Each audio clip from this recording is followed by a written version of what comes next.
Okay. So the monologue I'm going to give you is Mabel from An Ideal Husband. Have you ever read the play? No. No. Okay, cool.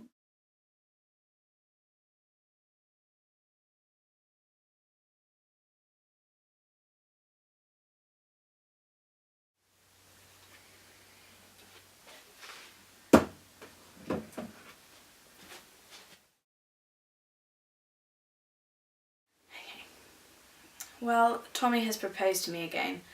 Tommy really does nothing but propose to me. He proposed to me last night in the music room when I was quite unprotected, as there was an elaborate trio going on. I didn't dare to make the smallest no, I don't know that word, sorry.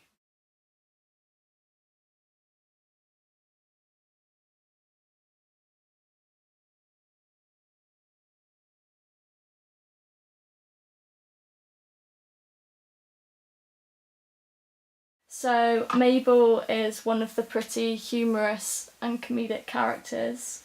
She's used as quite a light-hearted juxtaposition to the more serious themes of the play. So basically in this scene she's talking to the man that she actually ends up marrying later on, but they're not together at this point, but it's kind of obvious that there's something between them.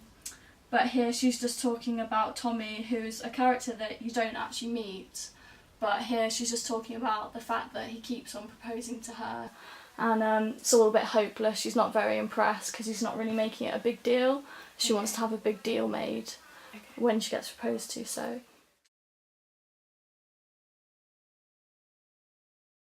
Okay, you ready to go?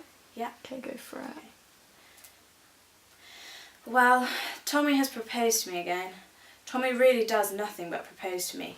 He proposed to me last night in the music room when I was quite unprotected, as there was an elaborate trio going on. I didn't dare make the smallest repartee, I need hardly tell you. If I had, it would have stopped the music at once. Musical people are so absurdly unreasonable. They always want one to be perfectly dumb at the very moment one is longing to be absolutely deaf. Then he proposed to me in broad daylight this morning in front of that dreadful statue of Achilles. Really, the things that go on in front of that work of art are quite appalling. The police should interfere.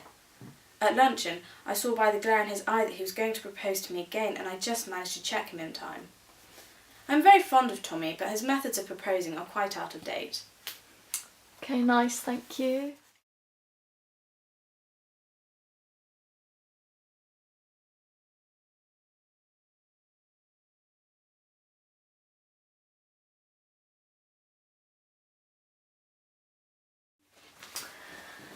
Okay, so this monologue is from A Streetcar Named Desire by Tennessee Williams. Okay.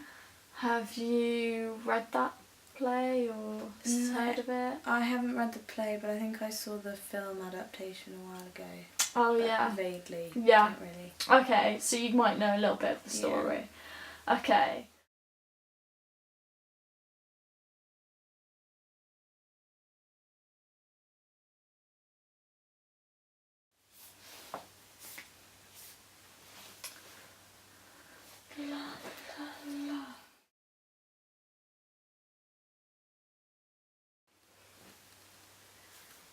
He was a boy. Just a boy. When I was a very young girl. When I was 16, I made the discovery. Love. All at once, much, much too completely. It was like you suddenly turned a blinding light on something that had always been half in shadow. That's how it stuck in the world for me. But I changed words.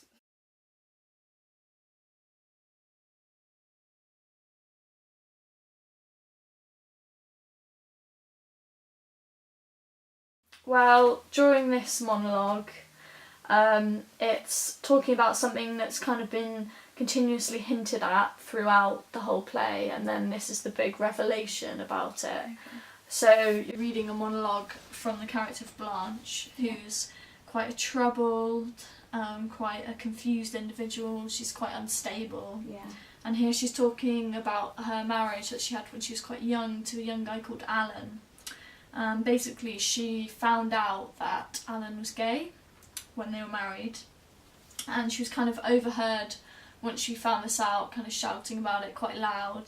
Other people discovered it, and it ended up with Alan actually killing himself because of all the stigma that was attached to being gay during that time. Okay. So quite dramatic monologue, because quite upsetting really, because it's finally getting revealed to the audience. And yeah, it's just about her guilt basically for not realising and not helping him at the time. Yeah. And she kind of feels like it's her fault that he actually killed himself.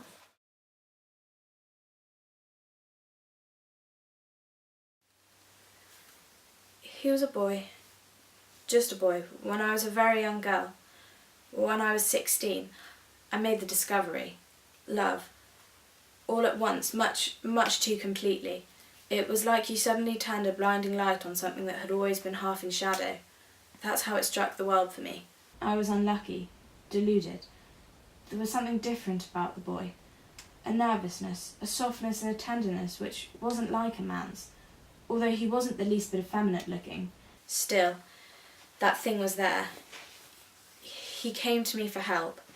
I didn't know that. I didn't find out anything till after our marriage, when we'd run away and come back, and all I knew was I'd failed him in some mysterious way and wasn't able to give him the help he needed but couldn't speak of.